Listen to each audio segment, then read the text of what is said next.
This could have been my death. I was 12 hours away from massive kidney damage and potential failure. Jennifer Giesbrecht is speaking with us on her 4th day of hospitalization in Leduc. What put her there? Working out too hard, too fast after 6 weeks of inactivity when gyms were closed. These were her arms Sunday. I'm still really swollen, like my arms ballooned up. I couldn't bend them. They were really, really very sore. I've just been in absolute agony the past couple days. Diagnosed with a severe case of rhabdomyolysis from exercise, often called rhabdo. Alberta Health describes it as a rare condition where your muscle cells break down or dissolve, the contents of the cells leaking into the blood, potentially life-threatening.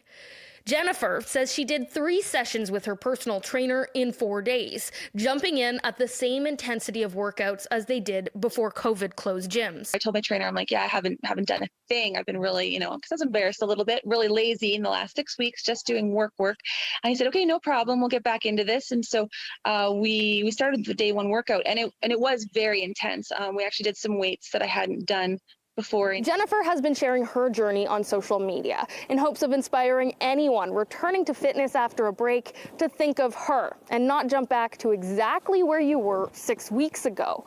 She's also connected with a number of people in the fitness industry and has realized how personal trainers, well, there's no set organization or certification in Alberta.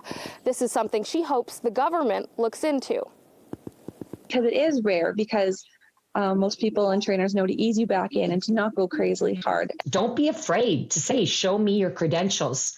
And also tell me what you've done lately to keep yourself updated on the latest and the greatest. CanFit Pro is one of the self-governing certification bodies for personal trainers and says while gyms can set their own certification, it's up to consumers to make sure they're seeing the best. I want to align with people that are credible so they don't waste their time, their money, and they don't risk their health in the process of gaining greater health. Saying the importance of taking it slow after a break is something a properly certified trainer should know, even if they've never heard of rhabdo. And it's the Wild West. Jennifer is planning on slowly getting back to working out again once she's released from hospital and goes through rehab and physio.